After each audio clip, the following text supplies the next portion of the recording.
and welcome to another edition of CantoNews from Exile, the only podcast in the world that aims to make Cantonese a world language.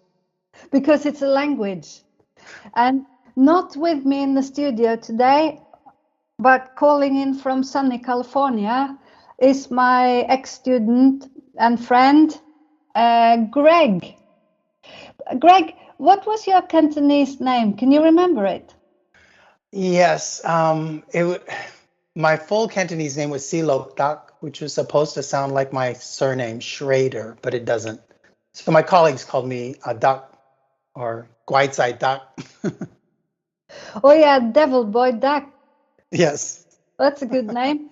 Yeah, Yeah. you remember what duck meant? I think you were the first one who made me look it up. Oh gosh, I don't remember.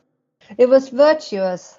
Ah, that's why they called me that, I'm sure. Yes, it was you in a nutshell. Virtuous. That's right. Yeah. And how many years is it now since you lived in Hong Kong? Well, I lived in Hong Kong for almost 30 years, and I came back here in December. So it's been, 9 months, 10 months, something like that. And I'm back in my hometown where I grew up. Yeah, but it's still exile because the exile is from Hong Kong. No, when you're not living in Hong Kong, you're living in That's exile. right. Exactly. And suffering away. That's right, for my sins.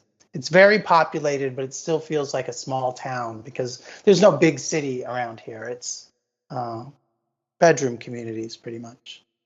Oh, so dare I ask, is it a little bit dull?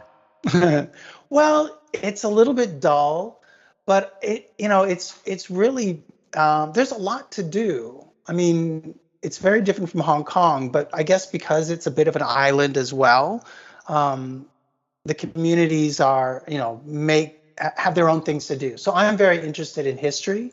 So I'm involved in the Historical Society and historic preservation, which is a big thing out here.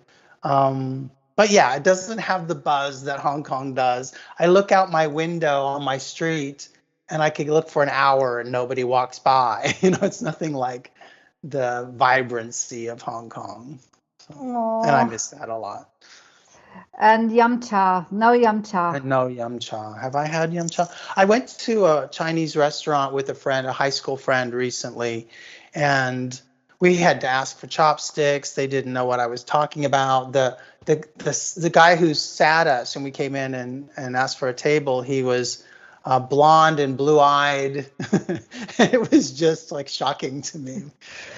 Oh, dear illustrious listener, you can't see me now, but just picture my eyeballs hitting the ceiling. Just, oh, mate, oh, blonde. Well, that's bad enough, but no chopsticks. Yeah, But, it was nice to have silong bao and things like that once again.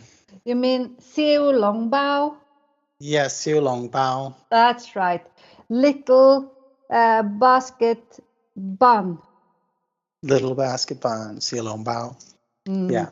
Long sounds like dragon, but I thought it meant dragon, but that wouldn't have made sense, so it doesn't. Right. Because it doesn't look like a dragon at all. It doesn't, not at all. Xiu long bao, that's the one that when you eat it, you're the one who's sitting at the other side of the table gets a squirt boiling hot soup in their eye, right? That's exactly right. I've kind of mastered the not squirting my neighbor, but my neighbor was new to it, so there was a little bit of a small disaster. How many years ago do you think since we had lessons together? Well, that's a good, I think it's almost 20 years. But xiu long bao, that was one of my least favorite dim sum. What was your favorite? So, okay, so irate, no, sorry, I keep saying irate when I mean illustrious.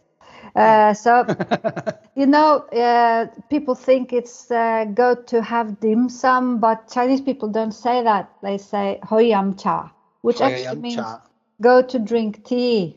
The tea is supposed to be there's a the hub of the yum. Right. Of yum cha. Yeah. Yeah. But did Well, you? Sorry. I was going to say, as far as which dim sum dishes I liked, I mean, I love anything that's dumplings. So, I like silong bao, but ha gao, of course, sumai are good standards. They always have to be on the table. They're the blue jeans of dim sum. They just have to be there. What else? Cheung fan. Oh I got yeah. Oh cheung yeah. fan Cheung fan. with barbecued pork. Tin cheung fan. Cheung is intestine Right, because it's because long and because they look like sausages. yeah, it's a long tube. Yeah. Yeah. And so what? There's I can't remember what they're called now. Chung fang could be stuffed with Prawns. oh yeah, prawns but what is barbecue char siu? Yeah. Char siu. Char Char siu. siu actually means fork fried. It doesn't mean there's no pork or barbecue in the word. Huh, It's just fork char, and char. siu is a method of frying where it Oh, touches. Siu is what you do. You can burn yourself on the hand, for example. Burn your hands. It's also siu. you? You can Okay. burn down your house. Siu.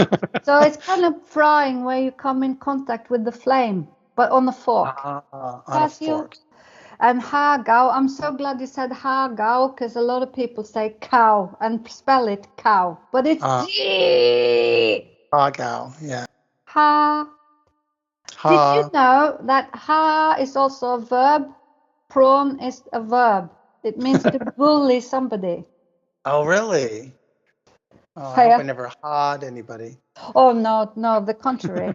On the contrary, because your name is Adak, meaning virtuous. Yes, I'm too virtuous for that to ha. That's right. On that happy note, I'd like to invite you back another time. And also, other people who live in exile and want to learn Cantonese again, just come back here, or you can contact us on YouTube, on a channel called Canto Course, and also on www.penandwalk.com. Thank you so much. See you later. Bye bye. Go on, say it. Bye bye. Yeah.